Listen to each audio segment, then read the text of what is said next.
Par, ganitong luto naman sa manok ang gawin mo. Huwag yung basta mo lang iprito mga par. Eto par, ipapakita ko sa iyo kung paano ko to ginawa. Gagamit lang tayo dito par ng 3 leg quarter. Pero kahit anong part naman par, pwede mong gamitin. Tapos maglalagay din tayo dito ng sibuyas at bawang. Maglalagay din tayo dito par ng asin. Pwede ka rin gumamit dito par ng patis kung ayaw mo ng asin.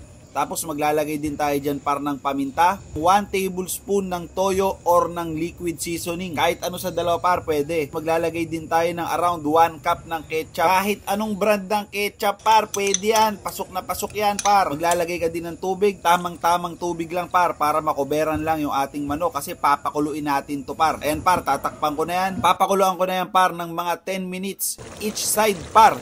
Sa mahinang apoy lang para kasi baka namang masunog. Ayan par, tinakpan ko ulit. Tuloy-tuloy lang sa pagpapakulo. Ngayon par, after natin tong pakuluan par, hahanguin natin to.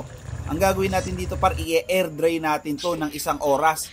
Or mas maganda sana par, kung mas matagal pa. After mo ma-air dry par, ipiprito mo na yan.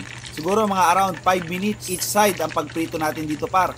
Pero from time to time par, i-check nyo rin. Kasi depende yan sa part ng manok na gagamitin nyo. Ayan par, habang piniprito ko yan par, kung yung ginagawa ko, pwede nyo rin gawin yan par. Tapos na par, busog ka na naman dito par. Share mo naman tong video na to par kung nagustuhan mo.